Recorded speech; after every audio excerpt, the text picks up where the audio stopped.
One. Thank you all for gathering today. We're really excited to proceed. To begin, I'd like to welcome the Agitchita Francis Kavanagh, Grand Chief of Treaty 3.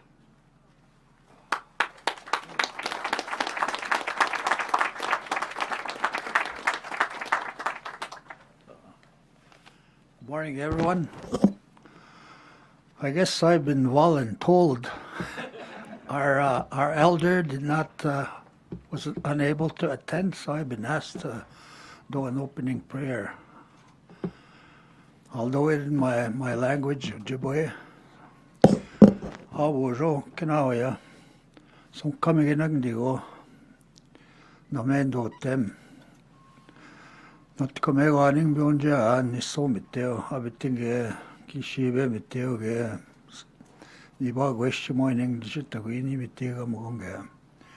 Basically, what I just introduced myself is Francis Kavanagh from Whitefish Bay Reservation, and my clan is Sturgeon. I'm third degree Metewan. Also belong to the Sundance and the traditional roundhouse. So with this invocation, I'll do it in my Ojibwe.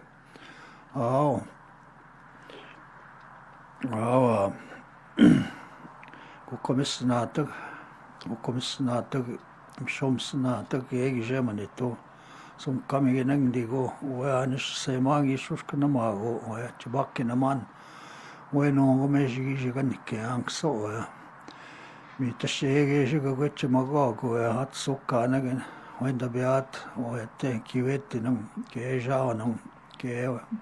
Nagabio nang ke oe gieti nang ke bi toka me ke ni bi kang ke oe gishigong me ta sheje bogo sene me nagoko oe ne cheese semo gako no gom be mi jo ko tiango oe chibinashki na mo yango ni shingi mashki me na ke je bogo senda man ge oe ni ga ni me nangi abe oe ne Jina no katamango oe no gom kanjo ko tiang so Mito minikege kitaga ginesh no negagi kitasia akchimi gach oetigin ko oeje manito ko skotche ne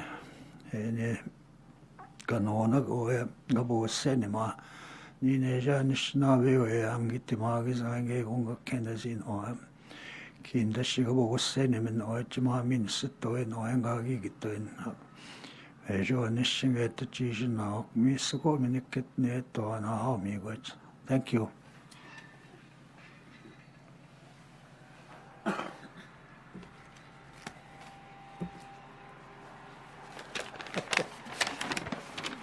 I guess I was also asked to first one on the agenda. So I have a statement I prepared, so good morning, everyone, and welcome to Treaty 3 territory. I'd like to thank Premier Ford for making the time to be here today for this announcement about a project that we all hold dear to our hearts. For many years, our First Nations leadership, technical experts, our government partners have worked towards the realization of the All Nations Hospital project. These partnerships are an important path forward, making sure everyone in the Treaty 3 territory has access to the best quality care available. We all know that the issues that our communities continue to face in our health systems are deep and complex. But I am confident that together we can begin to overcome them and create better health outcomes for all our people. Our continued partnership and collaboration towards the shared goal of healthy communities is something that we can all be proud of. It remains my sincere hope that we will continue this great work together as this project moves forward. It is my honor to be here with you all today, and I hope that today is another step to a brighter future. And in closing, I should have welcomed the Premier, the Honourable Doug Ford, Premier of Ontario, and Minister Rickford, I welcome them to our territory, Grand Council Treaty number 3, and like I said, I'm very honored and grateful that they take the time to be here with us today. Chumigwich. Thank you so much. It's a great day. It's a great day.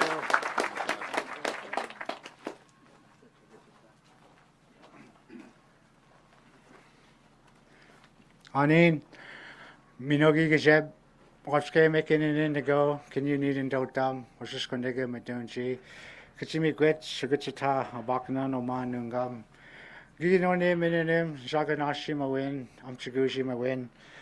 Good morning, everybody. My English name is Chris Keed, and I'm the chief of Wajishkunigam. So this is a major milestone along the journey to build a new hospital and long-term care home. This is a vision of the KCA board for a long time. When the opportunity was presented to Kenora Chiefs Advisory Board of Chiefs to purchase this former mill site property, we took it so that the hospital and the long-term care facility had a place to be built. We took on the risk, which included financial some of our assets, as well as a loan from the RBC Kenora branch. We want to see our entire community benefit, not only equity for our people receiving health care in a new hospital, a long-term care home, but all our families to benefit. So at this time, I want to welcome Chief Waylon Scott of Independent Nations to the podium as well to say a few words. Chimagwes, Michko, ya, Bazindawik, Gintam.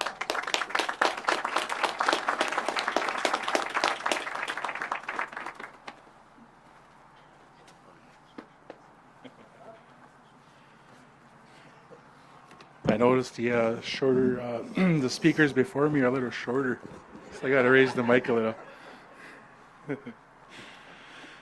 Good morning, Pitan Kwit Ndishnikas, Paju, Dotem, Dugumak, Anu, Wapsimung, Chief Waylon Scott from Wapsimung. Before I dive into the notes that I was given here, I just want to first off thank the Okichita for being here this morning. Grand Chief, also to our friend here, the Premier, and our other friend, Minister Rickford, and Parliamentary Secretary Jordan for also being here, Ministry of Health. Somebody's doing that on purpose.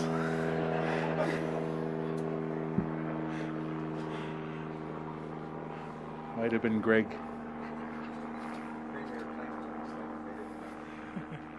So today's announcement marks a significant milestone that represents two leading projects that will positively impact communities across the Treaty 3 region and possibly even into the Anishinaabe Nation, as well as our visitors that come in from out of province, out of country. We do have, Kenora does have a population of 15,000, but during the summer it jumps up to 35,000 people. So this hospital is going to be a very good complement for the residences that live in Kenora as well as the surrounding area. Guided by elders, the chiefs and senior leadership of KCA in true partnership with Lake of the Woods District Hospital, board of directors, past directors, current directors, we've always fostered a really good working relationship that has brought us to where we are at now. We've worked extremely hard to bring the All Nations Hospital project and the new build of Weegwas Elders and Senior Care Home to this point. That's also another focal point that we would like to work on, as well as the Weegwas Senior Care Home, which is also going to be built on the same site. The board of KCA alongside the hospital look forward to collaborating with Infrastructure Ontario to create an equitable procurement framework for these capital projects that sees economic development opportunities and prosperity for everyone. Premier Ford, I think we're going to need your help to bring the federal government to the table. I know that I've been able to bring the province as well as the federal folks under one roof for my community issues, but I think this one is kind of a little above my pay grade, so we might need help with the Prime Minister on this one as well. I know we've brought the National Chief to our site as well, and she was also going to help us with possibly trying to get Prime Minister Carney in the same room with our provincial friends. So I think we'll need some help with that, because these are two major projects: the hospital as well as the Weeguas care home.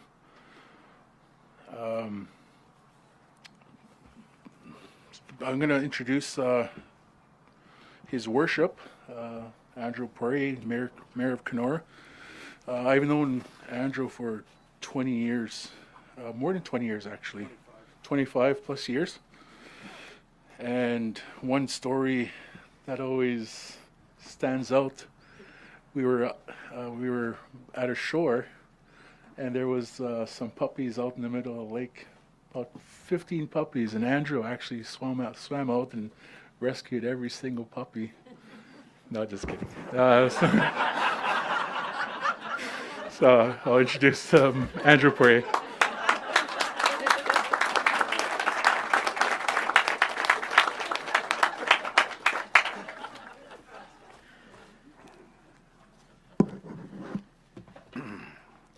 Good morning, everybody. Bonjour, and sincere welcome to our honored guests and community partners. It's wonderful to have all of us here today to share in this historic moment for our community. This gathering is a grand reflection of what it means to invest in our community, not only today but in the future, investing in people, services, and opportunities to improve health and well-being for our families, friends, and neighbors. Progress is strongest when it is collaborative, inclusive, and focused on long-term well-being for all. The presence of everyone standing here today together as a community means a great deal as we move forward together. A special thanks to the Honourable Premier Doug Ford, Honourable Greg Rickford, who we see all the time, and someone who I've met a couple times in the last few months, the PA John Jordan. So welcome. And thank you for taking the time to travel to our beautiful city. You all continue to demonstrate your commitment to not only Kenora and the surrounding area, but also all of Northwestern Ontario. We are thankful for the relationships we have with your government, and your presence today demonstrates to the growth of our community and region. I also want to express gratitude for our partners that make this projects possible. The province of Ontario, and hopefully the federal government will be slotted in there at some point, Kenora Chiefs Advisory, the Lake of the Woods District Hospital, and of course the City of Kenora, who has a stake in all this. These collaborative relationships have been pivotal in moving forward in a collaborative and trusting new relationship for all. Thank you again to everyone for being here, for your support, and for joining us in celebrating this investment in the community and Kenora's future. Now it is with great pleasure to introduce Cheryl O'Flaherty, President and Chief Executive Officer for the Lake of the Woods District Hospital. And Cheryl, I don't have a puppy story. So.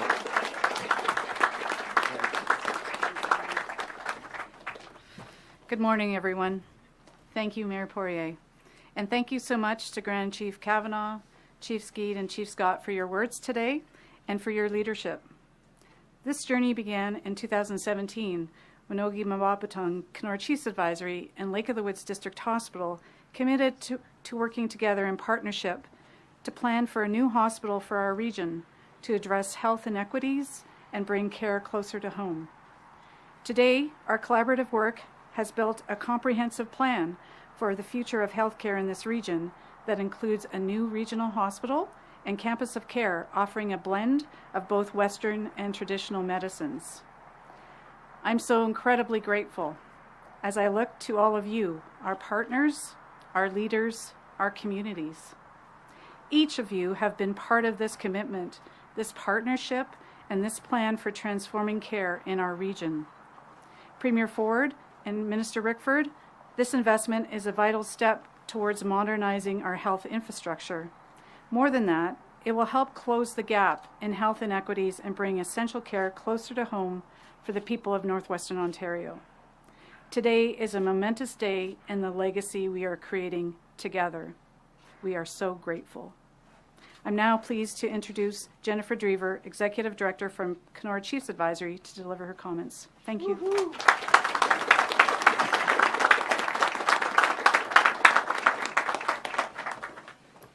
Kagwanakut Dinishnakas. Jennifer Drever is my English name. I'm the Executive Director of Ogamawabitang, Kenora Chiefs Advisory. I first and foremost want to thank our board, the Chiefs, and senior leadership team at KCA for their vision and passion to make lasting, positive change, not just for Anishinaabe people, but caring that everyone has an opportunity to live a good life. The good life starts and ends with access to meaningful and quality care, both from a Western and traditional approach and understanding. We could not advance this truly innovative partnership between a First Nation-led organization and a regional hospital without the unwavering support of our local MPP, the Honourable Minister Greg Rickford. The overall development of this site, for which the All Nations Hospital Project and Weegwas Elder and Senior Care Home are significant leading projects, will undoubtedly be an economic driver for the entire region. Relative to us, this is our nation-building project that will bring growth and prosperity for all who work and play here in Treaty 3. Premier Ford, my hope is that we might serve as a model for what working in a successful, true partnership can look like, leaving a positive impact for generations. Thank you. I'd like to welcome John Jordan, Parliamentary Assistant to the Minister of Health and the Minister of Long-Term Care. Thanks, Jennifer. And I'm really happy to be here in Kenora. You know, one of the great things about this job is you get to go places that you probably otherwise would not have the opportunity to go and meet the great people that make that community so special. So Greg just said thanks for coming. Well, thanks for helping me. I really appreciate it. The project we are announcing today is just one of the many across our province that will make a real difference for this community, the seniors and elders in this community, and their families as well. And having it close to home is so important. We know that Ontario's population is aging, and we need to make sure communities have the infrastructure so that seniors can access the care they need and deserve, and most importantly, where and when they need it. A few years ago, the Premier made, and he does this, an ambitious and challenging commitment, and that was to build 58,000 new and reconditioned long-term care beds across Ontario. And I'm proud to say, and I'm proud to be part of the government and part of long-term care during this time. As of this month, 148 projects representing a total of 24,101 new and redeveloped long-term care beds. And, you know, we say beds, but these aren't beds. You know, when you go into these homes, and I've been in a lot of them now, they're beautiful homes. There's social areas, there's dining rooms, there's social activities, there's physical activities. These are homes. So 24,101 new homes for people in Ontario. We were faced with challenges that we're all aware of. Higher interest rates, higher building costs, a shortage of skilled trades, and the government met these challenges under the leadership of Premier Ford. A demonstration of this was the government's commitment with the Supplemental Fund. And the Supplemental Fund was a boost in the provincial government's contributions to long-term care to make them, as we call it, pencil out. So we did 2 of those. The problem with them was not the problem, but they had a time limitation. So now I'm proud to say there's a new capital fund, and the new capital fund doesn't have the time limitations, and it's also directs special attention to the north and to the rural areas, which is what makes projects like this able to go through and again to pencil out. And we know that the north faces different challenges. Higher costs particularly is one when it comes to these major projects. So we made changes to allow Northern Indigenous projects to receive more funding and to receive that funding earlier. The new capital program takes into account the challenges of building in the north. Our government understands that Northern Ontario has unique needs, and we are fortunate to have Minister Rickford, who knows the north and is a strong voice at Queen's Park. He also has experience in healthcare, so has that background as well. So we appreciate having that voice at Queen's Park.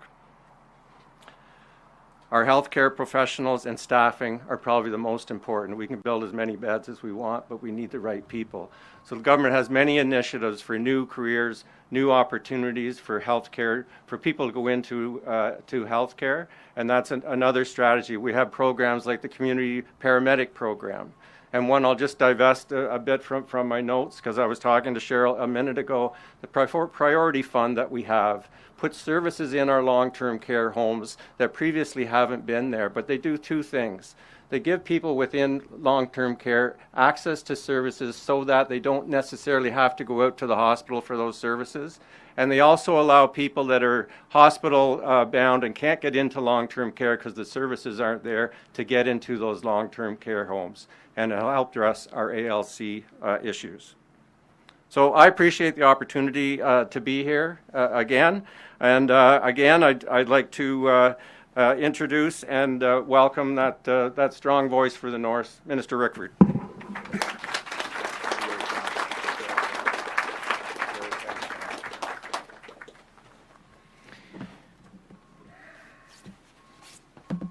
I have to open them. I never use them, but Premier, welcome to Northwestern Ontario. Thank you. Okay? Thank you. And how about this, folks? How about this amazing leadership team all around us here for today? I'll tell you what, you know, it's hard for me to find a place to start, and I'm just going to keep looking at my watch to actually finish. As John pointed out, I have a long history of being a healthcare worker here in Northwestern Ontario. I'm joined by some of those folks that reach back decades ago, and of course today sharing this opportunity with First Nations leadership, City Council, the Mayor, Council, and so many community builders, people who work throughout this community on so many different ways, have contributed to why we're here today. And it's an important day. You've heard it so far.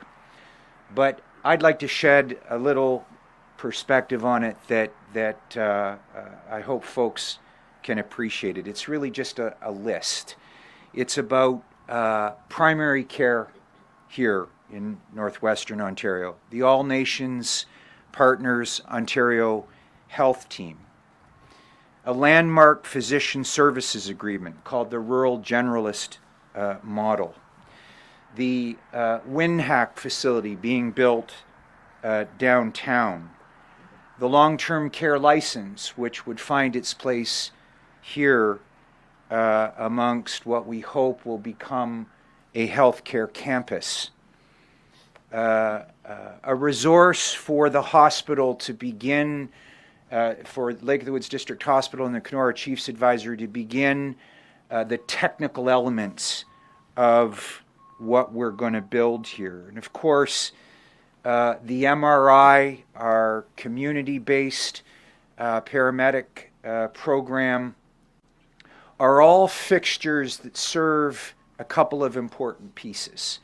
First of all, to bring diagnostic capacity here to Kenora in the interim as things get built, to consolidate as bricks and mortar places where people go, otherwise all over the city of Kenora and other parts, to one place in the case of WinHack.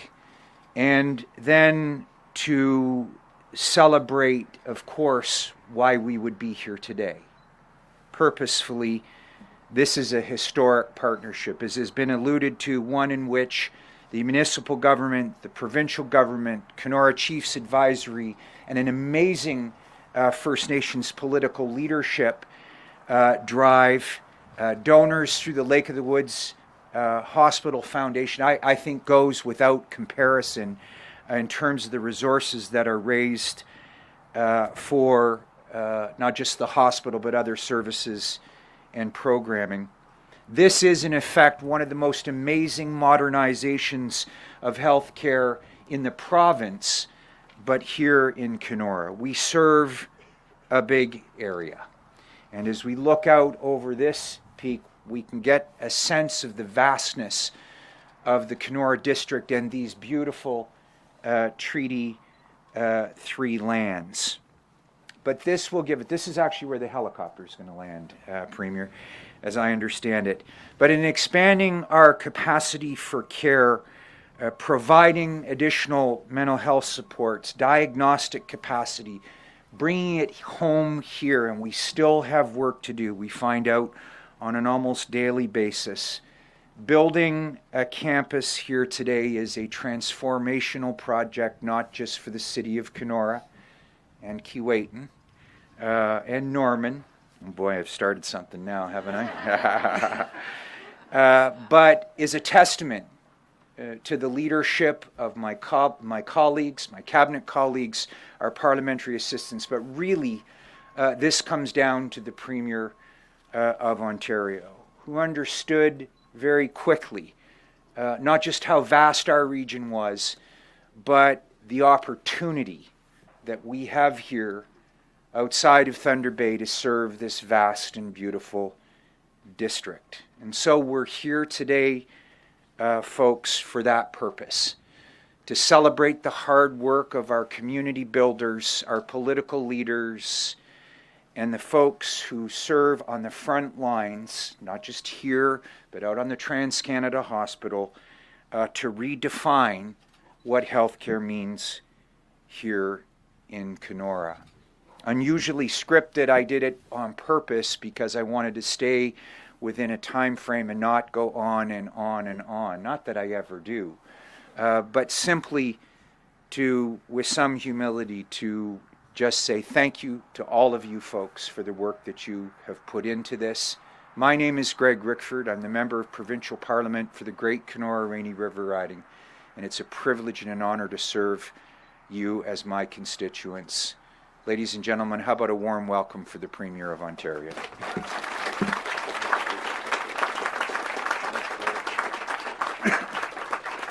Well, first of all, thank you. Thank you, everyone, for the warm welcome. And Greg, thank you for what you do every single day. Folks, you have to see Greg in action at the cabinet table. It's all about Kenora, Rainy River, Lake of the Woods, and he pushes it. But he can't push it without having the support of the entire community. And I see it, no matter if it's the transportation that we're doing or building the hospitals or long-term care. He's the voice down at Queen's Park, but you're the voice here in the community, and I just want to thank you for everything you do. And believe me, he has a strong voice when he gets up there. Everyone listens when Greg speaks. It's great to be here in Ontario's beautiful north, alongside PA Jordan. You just heard from him. I have to tell you something about John. I call him the lowest maintenance person in all of caucus. We have over 80. He works his back off, represents his community like no other. And he travels all around. Smart as a crackerjack you are. And I just appreciate everything that you do. Mayor, thank you for your words as well and hosting us today. I want to thank Grand Chief Kavanagh and Chief Skeed and my good pal, Chief Scott. Full disclosure, he's my pal. I love the guy. You still haven't taken me out fishing. You keep saying you're going to take No, he's a great guy. And as well as Jennifer. Jennifer, thank you for all the work that you've done for the Kenora Chiefs Advisory, for hosting us today and being such a great partner. And of course, Cheryl, boy, you have a lot on your shoulders as well. These things just wouldn't happen without folks like yourself, as I said, and the entire Lake of the Woods District Hospital team. I just want to thank our frontline healthcare workers. I think the absolute world of you. And we're doing everything we can to get more people up here to serve the people of this great region, no matter if we're paying for all the nurses' educations or paying for the docs' education, as long as they're working into rural areas. I feel so bad. I see you shaking over there. Like, I'll give you my jacket if you, honestly. I feel bad. Because I got about, 60 pounds of extra. It's like a polar bear here. It doesn't get cold. And as well as those from Wigwa's elder and senior care. This is groundbreaking. As I always say, folks, I'll go down City of Toronto, you cut this ribbon, 60-story tower, and everyone, rah, rah, rah, and they move on. This changes the community. This is historic. All because of the community and the leadership down at Queen's Park. This is going to last for decades to come and serve the community. Friends, our government has a plan. Our number one job as a government, my number one job is make sure we protect the people of Ontario. I need to protect the communities against that tyrant south of the border, which drives me absolutely nuts. And we'll always be there to protect the families and businesses who call our province home. To build an Ontario that is more competitive, we have to be more resilient and more self-reliant and not just rely on the U.S. And by the way, I love the people of the U.S. I just don't like one guy down there. We're cutting the red tape, keeping taxes and fees low, and investing in our workers. Our government is also building the infrastructure that we need to drive Ontario's growth with the largest plan to build in Canadian history. Now, Greg, you've been pushing Highway 17. We're finally getting it done. That connection between Kenora up to Manitoba, but Highway 11, and we need that. When you drive down those roads in the winter, even in the summer, it can be treacherous. In the north, we're making road investments in roads and highways and transit, hospitals, and long-term care homes through our 200, I'm going to change that because it says 200 billion, it's actually $220 billion to plan to continue to build, which again is the largest in Canadian history. So we can connect communities, create opportunities, and protect northern families and businesses by investing in infrastructure we need. And what the infrastructure doesn't just build strong, resilient communities, it creates jobs, good paying jobs. And this includes widening Highway 17, as I just mentioned, from Manitoba border to Kenora. And we have a good relationship with a premier over there, Wab Canoe. He's a great guy. With 6 kilometers finished already, so we're moving along fairly quickly with the support of our across the district. We're investing in workers through our Northern Ontario Heritage Fund Corporation. Since 2018, NOHFC has approved more than $87 million. That's a big number. $87 million supporting 779 projects in the area and creating hundreds of good paying local jobs. Across the province, we're investing $2.5 billion through our Skills Development Fund to help workers land good paying jobs in-demand industries. I think that's one of the best programs. We've trained over 700,000 people, not just in skilled trades, but in healthcare as well, in manufacturing and everything. And our goal is going to be 1 million people. We're at about over 700 now, 700,000 I should say, including over $8 million recently right here in Kenora to help 210 people find work in IT, carpentry, and construction. We're supporting small, northern, and rural municipalities through the Ontario Municipal Partnership Fund, which includes more than $11 million for communities in Kenora District here.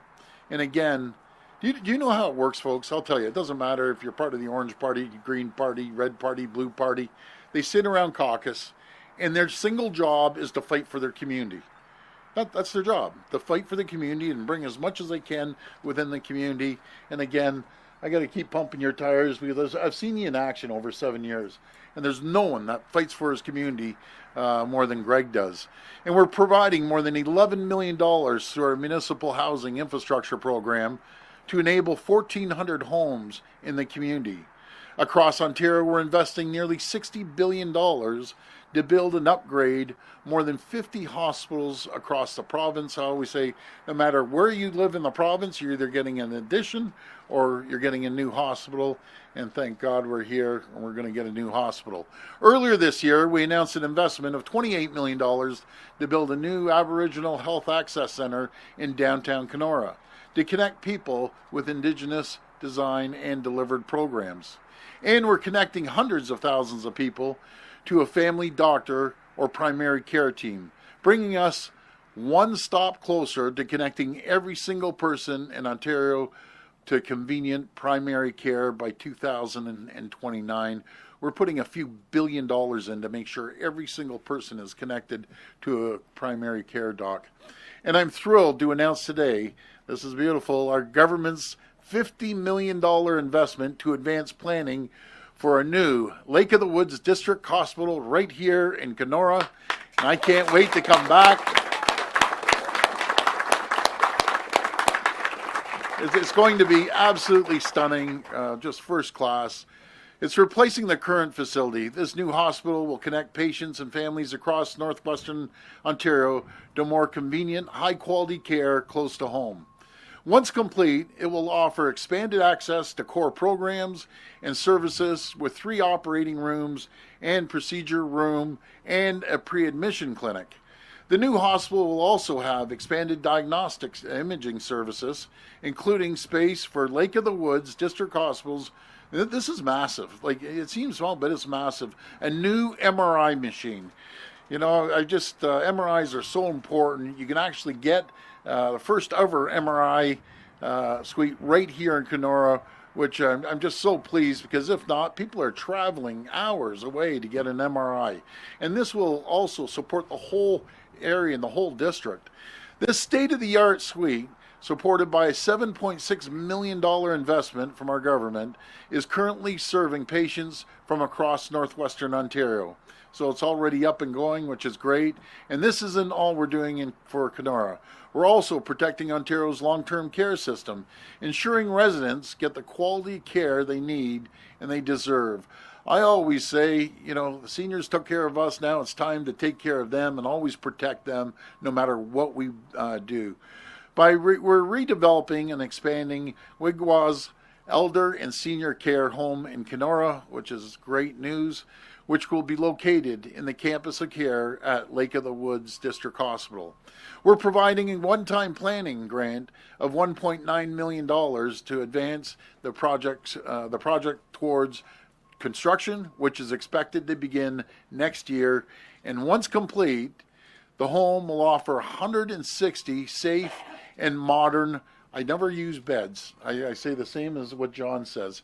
And I'm going to tell you a quick little story. I went into long-term care a few years back, and I said to an elderly lady, I said, well, this is great. We're adding more beds. And she looked at me and she said, you know, son, this is not a bed. This is my home. This is where my friends are. So I'll never call beds. They are homes to these people. And we're going to create 160 safe and modern homes, reflecting the culture and traditions of the First Nations communities who make up the Kenora Chiefs Advisory. Once again, I just want to thank Minister Rickford. I want to thank the mayor. I want to thank the whole community, the chiefs, and the advocacy that we've seen here in Kenora. And our government will always protect the people here, our workers, our businesses, by making historic investments in infrastructure, increasing access to world-class care, cutting red tape, and lowering taxes. And I want to thank you, and may God bless the people of Ontario. Thank you so much, everyone. We will now take questions from the media. Media can come to the microphone and state their name and outlet. Just a reminder, it's one question and one follow-up. First question.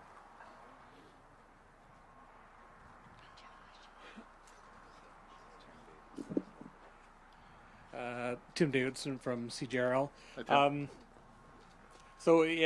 This is kind of piggybacking on Chief Scott's question. I know the province has been very supportive of the hospital. Have you heard anything from the federal government? Well, I'm going to hear from the Prime Minister on Thursday. He's going to come over and we're going to have a good long chat about quite a few different things. And I'll mention this. I'll mention the request. I'll mention if he has an opportunity, because he really looks forward to meeting the Indigenous communities, First Nations communities, and I'll make sure Chief Scott has a word next time they get together with the First Nations communities. And the tariffs for lumber went up yesterday or today. I'm not sure, but have you got any? I'll talk to him on Thursday. But that guy, President Trump, he's a real piece of work. You know something? What my message to the Prime Minister when I meet him on Thursday is, if you can't get a deal, let's start hitting him back. Let's start hitting the U.S. back hard, because all Trump does is continue. We're nice, play nice in the sandbox, and today's yesterday's 10% on softwood lumber. After it was 35%, he increased it 10%. And then he all of a sudden, one day out of the blue, someone must have told him cabinet makers. And we should ship a lot of cabinets down there. And all of a sudden now there's a tariff there. I am sick and tired of sitting and rolling over. We need to fight back. Folks, we are an economic powerhouse. We buy $356 billion of goods, Canada does, off the U.S. We're the number one customer to the U.S. No one in the world buys more goods than what we do. We need to start hitting back and hitting back hard. That's the only thing this person understands. Sir, I just get pumped up talking about this guy. He drives me absolutely crazy. He does. And we aren't going to roll over. I'm not going to let him roll over Ontario, I'll tell you that. This will be the last reporter. Yeah. Thank you. Matt Kennedy here for CTV News. Hi, Matt. Hi, Premier. I'm wondering, are you still committed to the billions, committed to the Stellantis EV deal in Windsor, given what the company has done in Brampton? I'm not going to give him a penny, because it was tied in to making sure Windsor and keep Brampton going. And we haven't given him a penny for Brampton yet. We gave him about $55 million out of the couple billion that the feds and I and the companies agreed. You know, it's disappointing. They said they're going to keep Brampton open. I had a conversation with the president of Stellantis yesterday. He said, well, we're going to postpone it for a year. We're going to find a new model. You know, I don't understand. They're investing $13 billion in the U.S. We're, an auto manufacturing powerhouse here. They're going to transfer 1,500. The only good news, there's no good news, but the only good news is they're adding a third shift in Windsor, and they're going to try to transfer 1,500 people from Brampton down to Windsor. But we're competitive. We can produce the best vehicles anywhere in the entire world, right here in Ontario. So I'm going to keep pushing like they've never seen before. And just to follow up, you were prepared to pull Diageo products off the shelves of LCBO for the closure of that plant, employing 200 people. What kind of retaliation would you contemplate in response to the potential loss of those 3,000 jobs, and what do you think the federal government's response should be? Well, I have to protect the Brampton jobs. When they're saying they're going to add 1,500 more jobs in Windsor, that allows people to have an opportunity to move down there. I want to keep the Brampton plant open no matter what. He's given me his word. They're going to keep it open. They're going to see what products they're going to put in there. But again, his words, not mine, but it's everyone in the world. He goes, there's uncertainty. Until we see a deal made between Canada and the U.S., the Kuzma deal, how do you figure any company can figure it out? It's the uncertainty that President Trump has not just brought to Canada, he's brought it to the entire world. And protectionism does not work. You see job losses in the U.S. the last 5 months, every single month, there's job losses. And it's going to continue. Protectionism, all it does is a tax on Canadians. A tariff on Canadians is a tax on Americans. And we're seeing it now. Their economy is slowing. And there's more unemployment. So, do you know how you fix that? Make a deal with Canada. Make a deal with your largest customer, and things get things back to normal. And what we're going to do, and this is really important when I sit down with the Prime Minister, these are the reasons we need to start focusing and pouring money into infrastructure, pouring money into the critical mineral sector that will create thousands of jobs, $22 billion, 75,000 jobs, making sure we work with the First Nations community to support them until they get part of any investments that they invest in. And we have $3 billion for investments in the window, $70 million of training, $10 million of scholarships. But it's Team Ontario, Team Canada. We have to make sure we start building the pipelines. We have to start making sure we build the railroad. And we have to make sure that we continue to pour money into energy. The Americans want our energy. We need to continue building out our nuclear large scale, but also our small modular reactors that we're leading the entire world in. And, a lot of governors have called me and said, we want your energy. Well, that's fine. You can have our energy, but not if President Trump just totally throws us underneath the bus on this fair trade deal. We will get our products out around the world. Folks, I just want to thank you. Thank you so much for having me. I feel so bad for you. This beautiful healthcare worker sitting there shaking in the corner. But anyways, thank you, folks. God bless you. And I appreciate the community. Thank you.